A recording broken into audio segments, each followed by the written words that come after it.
Duchess, Duchess, say hello. No. Well, hi everybody. It's been a while. It's been over a month since I put up a video. I'll tell you what happened. I've been sick every weekend. It's been just it was a crazy month of December, and I just didn't feel like going outside where it was like really cold and everything. But we're back today, and I thought of something cool that I can do without going outside. And let's show you some of the highlights from my collection of Disney park memorabilia. Sound good, Duchess? I've been collecting Disney park memorabilia for 39 years. I started in 1978, my first trip to Walt Disney World. It was actually my second trip. My first trip, I was 3. I wasn't really collecting yet. I've amassed a big collection that takes over most of the house. Here you can see I've got photographs and pictures and all kinds of junk that goes up every wall you can think of, and I'm not going to show you everything today, but I just want to show you some of the highlights that I'm really proud of. First off is this. I'll show it to you. This is a banister from the grand staircase at the Haunted Mansion in Walt Disney World in Florida. In 2007, they did a big renovation on the Haunted Mansion in the grand staircase, where they added a bunch of stairs that went upside down and surrounded the whole the track of the cars that go through. And in doing so, they had to take out part of the old grand staircase. And this is a banister left over from that. I'll show you a picture. They know, you're not supposed to take flash photography in the attractions, and I don't. But here's a picture of where that came from. And you'll see there's some of the original ones still there. I want to show you something really cool down here in the basement. As you can see,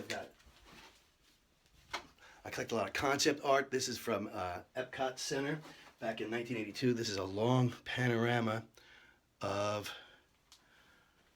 the AT&T.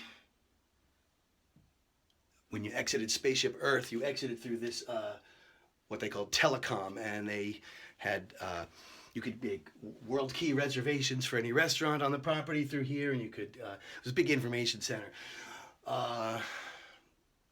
Just a lot of concept art. Here's a piece from 1989's, looks like the Chinese Theater, but it's actually from the MGM Studios when they opened that. I got a ton of stuff, but I want to show you one of the highlights. This is one of my best pieces. This is my Hall of Presidents marquee. In 2008, when Obama went into the Hall of Presidents, they put this new marquee up, but they had to take one down, and I had a friend who's in the right place at the right time and said, "Jeff, you want this?" And it's a little over 6 feet long. It weighs about 25 pounds. I had to put hooks into beams in the ceiling so it would hold it up. It's really cool. One of the things, it looks like it's dirty. It's not. Let me know if you can see this.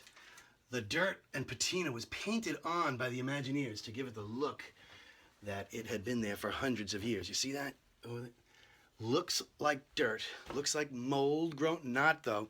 It's brown paint dabbed on with with what looks like a sponge or some kind of applicator. And I've got every ashtray from Disneyland dating back to 1955. I've got every ashtray that goes back to 1971 from Walt Disney World. Here's a very interesting thing. Here's a pre-opening Walt Disney World plate. And then here's one from 1971. You'll notice the castle is painted pink. Why the heck was it painted pink? We all know that at Disneyland the castle is painted pink, but at Walt Disney World it wasn't painted pink. It was painted white and blue. Well, this was made before the opening, and they didn't know what color at the ceramics house. They didn't know what color the castle was going to be, so they said, "Well, what color is it at Disneyland?" And they painted it like that. I'm trying to find it. Let's see if there's anything else of any interest around here. My wife didn't want this. I wanted this up in the living room, but my wife didn't want the place to start looking like a TGI Fridays with a whole bunch of crazy crap screwed to the wall. Is it starting to look like that? You decide. I don't know. Well, follow me. I'm going to take you upstairs. I'm almost done. Like I said, I only want to show you some highlights. What? Yeah. Oh, thank you. I almost forgot.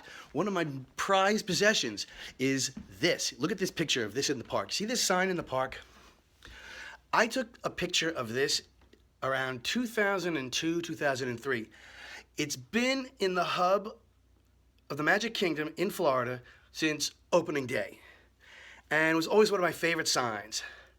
And one day, I just was walking with Stacy, and I said, I have to take a picture of this sign because the way things are going, one day it won't be here anymore, and I'm going to really miss it. And I'm going to want a picture of this sign. Well, it happened. One year, what was it, about 2002? No, about 2005, 2006. Walking through the hub, I want to see my sign. Adventureland, Caribbean Plaza.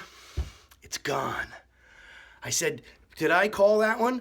Thank goodness I took a picture of it. Little did I know that someday I would own the very sign. Now, I didn't steal this. I swear to you. Again, they took it down. It wound up in a warehouse. Someone was in the right place at the right time. And I was able to procure my favorite sign in the Magic Kingdom. I'm so thrilled to have this. I think this is my favorite piece in my entire collection. Love this sign. What's next? Oh, yeah. Here we have, oh, look, it's Stacy. Hi, Stacy. Hi. I'm showing them the collection. Oh. Incidentally, she's another thing I picked up at the Disney store. True story. Okay, I want to show you these two cool pieces of It's a Small World art. This one here and this one here. I'll explain. The one down here came out of the Disneyland Hotel in Anaheim, California when they did a renovation in around 2000.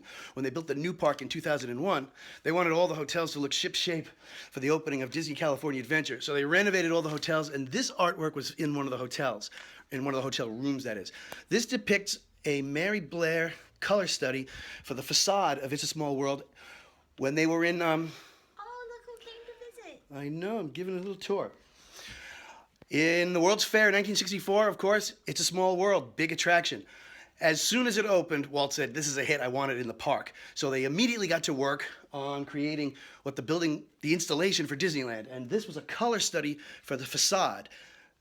Mary Blair put the shapes and figures together and tried different colors to see what colors worked well together for the outdoor facade of the attraction.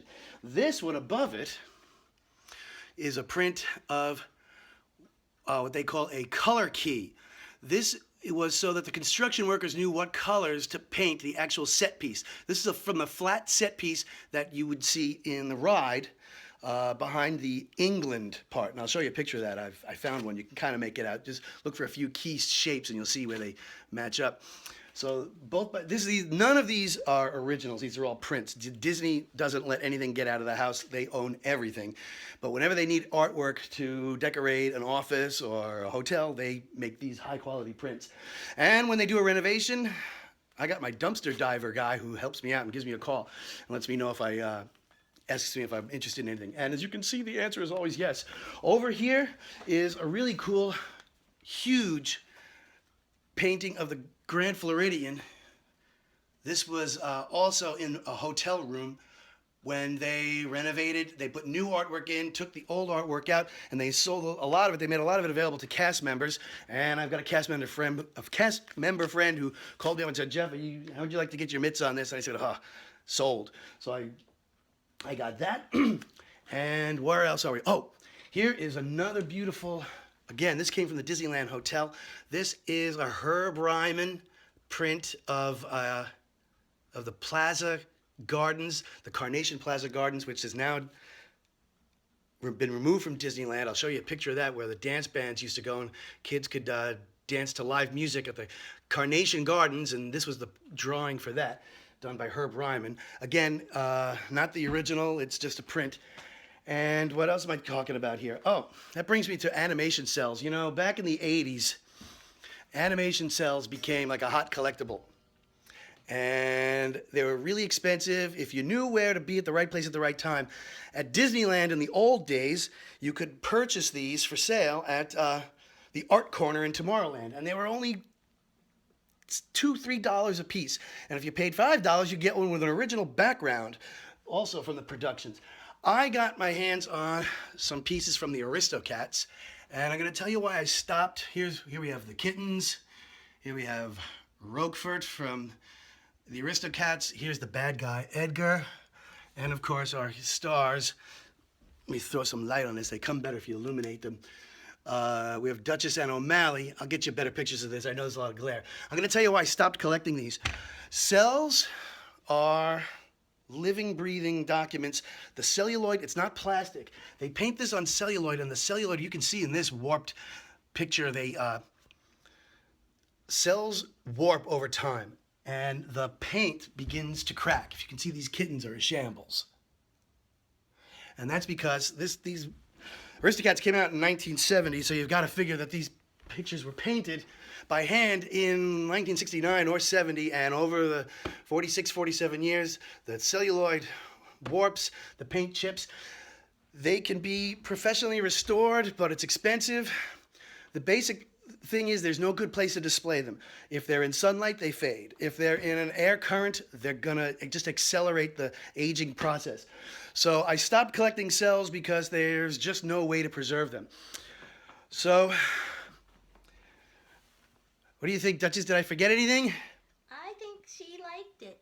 Okay, like I said, these are just some of the collectibles I have. Like I said, I've been collecting my entire life. So, if you look, I have a coffee table here filled with pins, buttons, matchbooks. You can collect all this stuff. Just go to the parks. Pick up anything that's free. Ephemera, pamphlets, guidebooks that they hand you when you buy the tickets.